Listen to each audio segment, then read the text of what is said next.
You know, there's probably no sweeter sound in the world than walking over to your machine, turning the key, and that baby turning right over. But what about when it doesn't? Hey everybody, Doug Rucker here with PressureCleaningschool.com and DougRuckerStore.com. Had that happen to me yesterday when we went to the machine. It would not start. Seemed like the battery was dead. Come to find out, there's a little fuse right down in here that was bad. I'm going to show you how we found it, how we fixed it, and then how we made it easier to get to if it ever happens again. Coming up next.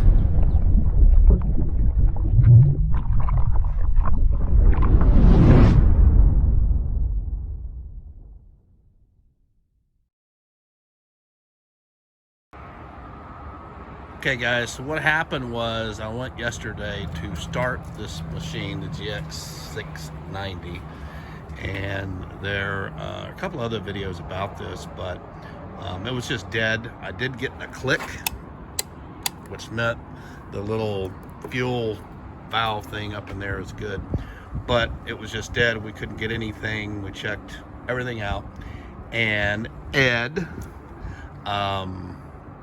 we actually had to pull this throttle bottle assembly out and then take this part off, and inside there is a little fuse holder that has a 30 amp fuse. And so I'm gonna let Ed tell you what he found when he did that. So when I pull the fuse out, you can see the tangs are corroded, and I don't know if you can see the fuse looks good, but if you take it a multimeter and ohm it out, you can see that it's wide open. And so what I just, I can't see there. So there we go. So normally you should see, you know, an ohm or so, whatever, the like that.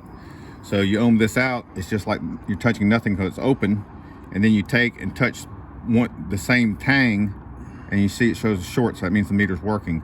So probably what's happened is corroded up in here somewhere, and it's bad. Opposed to this new fuse, when we ohm it out, tang to tang, you see it shows the short again. So what I did was use some contact cleaner to clean the corrosion out of the socket for the fuse, and then use some dielectric grease. Just put just a little shot in there, like that. Doesn't take much. Just a little. And what that'll do, that'll help keep more moisture out. So when you put the fuse in there, and then this actually has a rubber gasket, you can put a little of that grease on there too. And when it goes back on, you should be good to go there. And then we hook the battery back up, fires right up. So great little tip there on these gx690 Honda engines. All right guys, so one of the issues with this is very hard to get to. You see, we had to take all this apart. So Ed, show them what you're gonna do so that this is... So on the very bottom here, there's this grommet. I'll take it out and show you. There's this grommet to help keep the moisture out. So it's so tight though, you can't run this externally to get to it. So what I'm gonna do is I'm just gonna drill a little hole at the top right here, so these two wires can come out, so the fuse holder can stay to the outside, so you don't have to take all this apart to get to it. And then we'll put the grommet back in, and just a little piece of gasket sealer up around there to keep any moisture out of there, and that way you'll be easily accessible to change the fuse next time. Hey everybody, thank you so much for watching my channel. Hey, if you're getting value out of this, let me know. Leave a comment down below. Ask me a question anytime. I always try to answer every question that I can. And hit that subscribe button and hit the bell button so that you get notifications every time I come on. Thanks so much for watching, and let me know if I can help. Hey guys, just make sure, as a little safety warning here, as always, when you're dealing with electrical issues, make sure that you disconnect the battery. You don't want to run the risk of shorting anything out by touching metal tools to a wire or just anything. So as a precaution, make sure that you disconnect that battery before you start working on anything electrical.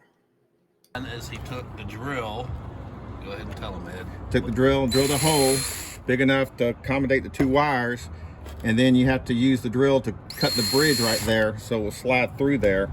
Now we can slide the wires up into that slot, and then take the grommet, and we're going to put the grommet back in there to seal it back up. And then once we finish, we'll take a little dab of gasket sealer and put it around there to seal that up. Okay, and so just be careful drilling. Go real slow so you don't run that drill. If you run it to the back side, if you're not careful, you'll kill your wires here. Yeah, you don't want to hit any wires, so you got to be very, very careful. That's why I didn't do it and let Ed do it. All right, guys, so the final project, or the final outcome, as you'll see, the little harness just sits out there where that right there, that little white clasp thing, the little connector has the 30 amp fuse in it, so now it's sitting out. We don't have to go through unbolting all of the throttle assembly and the little case behind it. So that's what it will look like. And the final thing, walk over here.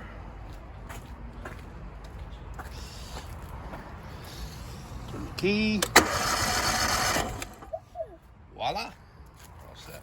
Thanks, guys. Hope this helps you out. If you have any questions, just let us know. Everybody, thanks so much for watching this episode or this little video.